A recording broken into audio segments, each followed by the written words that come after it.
Day 40. Welcome back. So I got my juice, my apple, ham and cheese, croissant. There's some milk. And yeah, so here's the kitchen. It's a pretty nice place to stay. The air conditioning finally started working. Thank goodness, because it was very warm in that room. And it was very dark and comfortable. And I didn't hear anybody get up and go. And they're all gone. And it's 7:30, and I got up at 7:15, and I can't believe I slept that late all on my own without hearing anything. So it's supposed to be warm again today, so oh well. This was an amazing, beautiful, comfortable spot. So I'm gonna take an apple to go and see if I find some scraps here and there, because like I said, the towns are fewer, so I don't know when the next town is. I mean, I can look it up, but I will do that just to satisfy my curiosity. Okay, let's get eating and let's get going.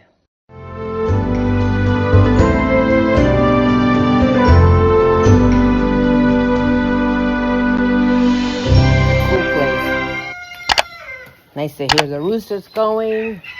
Well, okay, so I double checked everything. It's 21 kilometers, and I'm staying in La Miles. Let's see. It's 63 degrees. Beautiful day. It's going to be not as hot as yesterday. Yesterday was 89. Today 69. I'm on my own. Everybody gone. I did see one other couple that had a private room. They left already. They just left 5 minutes ago. But yeah, it's amazing. I'm totally fine though. Slept in. And I feel great. I guess my body just needed it, right? Let's go. So I'm going down the hill to town. And then I'm heading towards the coast. Today and tomorrow, the weather should be nice. And Thursday, rain. Friday, rain.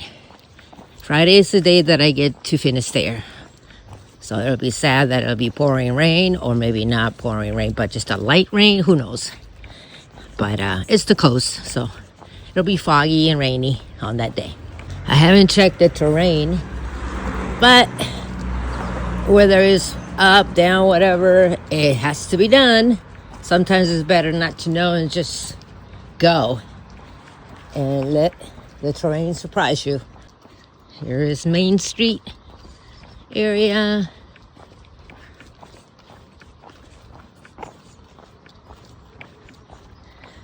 And all of town is pretty much this way. You can see buildings and church and whatnot in the distance.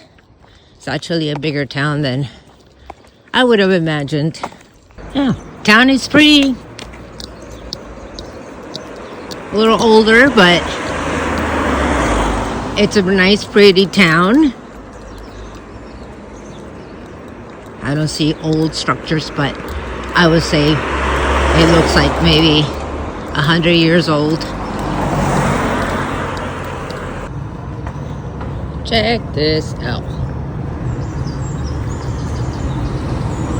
Something tells me it's been around.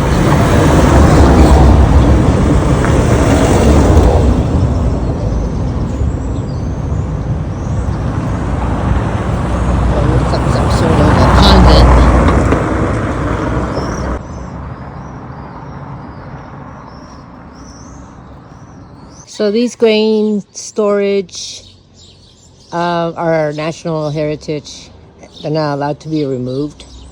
That one here has got 1886 on it.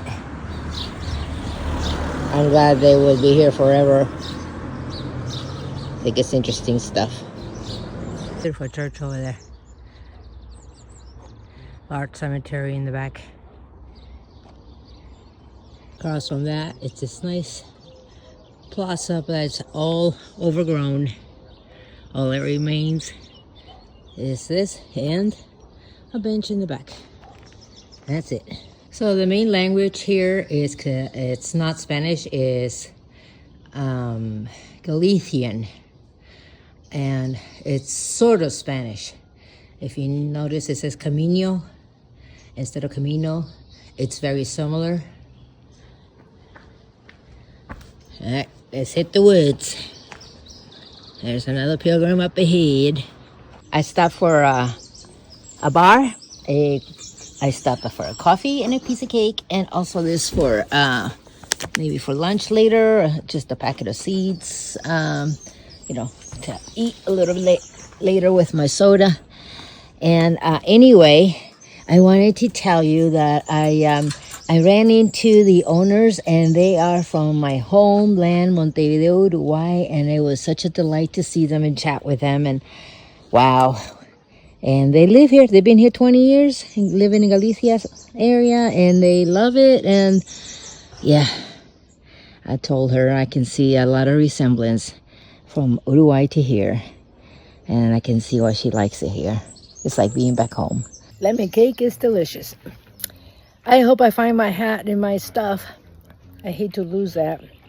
I can always call the albergue and have them ship it back to somewhere, Santiago maybe. But I'm hoping it's just in my pack, because sometimes I put things away when I'm not using it, and then I forgot where I put it. It wouldn't be in this pack. It will be in my regular backpack. So I've shipped that forward today, and for my 21, for my 21 kilometers. So, and so I'm going to have a mid-afternoon arrival, and but it's okay. I'm enjoying the beautiful things, and look at this. I get to meet awesome people still, and very special people. Who would have known that I would have met somebody from Uruguay? And I asked her how often she sees, and she says on a weekly basis she meets somebody from Uruguay coming by. So I was like, wow, really, that many? Does yep. And some from live there, and some live elsewhere, but nonetheless, a delight. My quick cup of coffee turned out to be like a 45-minute stay. I just love speaking to the owner, Claudia, and then another family showed up, and they're from Australia now, but they were telling me about their travels, and they spoke Spanish and English very well, and just because they travel so much, I got to chit chat with them for a while, and it is just a delightful, incredible moment. So yeah, it's about the people, and don't worry about when you get to your place, because when is the next time I'm gonna be here, huh? When is the next time that I'm gonna see all of this and talk to the people that I met? I never will meet those people again, but it's just one of those things. Things are placed in your life just at the right time, and it's no chances or coincidences. Not for me, anyway. It has been such a delightful morning walking alongside all the fields. This is all farmland. Goats, cows, milk cows, and horses. I am so delighted with this day. It's 10 o'clock. I'm walking in the shade and just looking at everything else in the sun. Bright colors, beautiful. My Camino bracelet. My reward for completing caminofrances. I got that in Santiago. Buencamino. Time to tank up and keep walking. It's getting warm. Vaquitas. Stretching their nose up, smelling pilgrims. Walking by.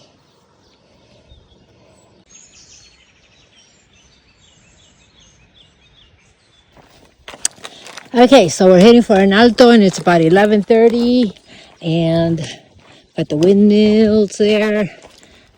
A few hikers in the front, some in the back. There was a little lower down, there was a creek, and people were kind of cooling down from that creek, because the next thing is road exposure like this. Temperatures are like 72 right now. It just feels a lot warmer there, of course, with the pavement and all.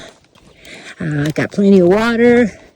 I'm taking my time, because yeah, you can get overheated really quickly here. So I'm taking my time because I don't want to get dizzy or anything. And I'm sipping on my water.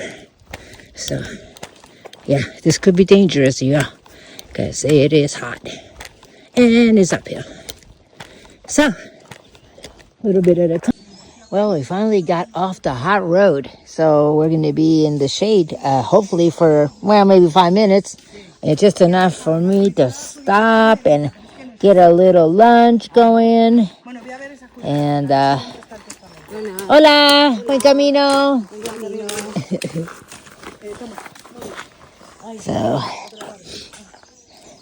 got my little day pack. And, yep, I had to delete some pictures, make room in my phone. I've been doing that a lot because the files are so big. Even a 258 gigabyte phone, it's, yeah, I've been deleting a bunch of stuff, but that's okay. I'm happy. So let's get some eating. Yes, I got some dates. This is a fruit that I got from Santiago, from a hiker. He told me what it was. Now I can't remember. But it's nice and ripe now, so I'm going to enjoy that. If you guys know what this might be called, let me know. And my Coke. I don't know what this is called, but it tastes like a firmer peach and it's loaded with juice. Wow, this is good out here. Well, I got 5 more miles to go, and let's see, it's 12:40. Time to get walking. And I already notified them I'll be there closer to 4. I think I'll be there earlier, but it's just that I take my time. And that's the albergue. We communicate through WhatsApp, and I asked for a lower bed, so I hope they save me one. Yeah, it's a lot easier to get to a lower bunk than it is on the upper bunk. But since I'm going to be one of the latest arrival, I want to make sure I get a lower bunk. I can always climb up there with my shoes on. It's just without shoes that it's really hard because it's little steps, the ladder, it's really thin. So that's painful. Okay, so vamos. Well, I got 5 more miles to go, and let's see, it's 12:40. Time to get walking. And I already notified them I'll be there closer to 4. I think I'll be there earlier, but it's just that I take my time. And that's the albergue. We communicate through WhatsApp, and I asked for a lower bed, so I hope they save me one. Yeah, it's a lot easier to get to a lower bunk than it is on the upper bunk. But since I'm going to be one of the latest arrival, I want to make sure I get a lower bunk. I can always climb up there with my shoes on. It's just without shoes that it's really hard because it's little steps, the ladder, it's really thin. So that's painful. Okay, so vamos. You gotta love that. A little like swimming. Well, here are some cute cows. It's about 2:45, and I'm going to be there about 3:15. I'm almost there. And it has gone all the way up to 85 degrees. And I think it's going back down. But the good thing is the breeze picked up, so that saved me. Because it was getting mighty hot. No, people. Well, Camino lessons. I told other people where I was staying. I shared my itinerary, and so they booked. We can all be here together. That's all fine and dandy, but they're all faster walkers. They all get in here before I do, and they all take the lower bunks, and I'm stuck with an upper bunk. So, don't share where you're staying with anybody, because it lessens your chances of getting what you want if you are a slow walker. Point number 1. Point number 2, most albergues have washer and dryers now. They're not exactly cheap by people's standards. They're usually $4 euros for a wash and €4 for a dry. two things. If you're in a larger town, you can wash at the laundromat down the street, and it's a whole lot cheaper. Or if it's not a small town, you can also find another pilgrim that will share a washer and dryer with you, and that will make it cheaper if you want to do that way. So that's what I'm doing today. One of the ladies is washing, and since I got here at 4 o'clock, I might as well do the washer and dryer. I did get a nice hot shower, and another situation that I'm facing right now is I still have a chance at a lower bunk. I told them I'll take the top bunk, no problem, but I'll just have to go up there with shoes. It is a freaking small world, I tell ya. I just ran into, remember the Uruguayan guy? You saw a picture of him long ago, buku number of days back in the Caminofrances. Him, his wife, his whole family is marching on to Finisterre. And they just walked right in. I was like, my God, really? It's an amazing world. I love it, and he's got a bunch of more kids with him this time. So I guess they're friends. He lives here, so from Uruguay. So anyway, nice dining room. We're having a lovely dinner here with all the pilgrims, and after that, I'm going to bed.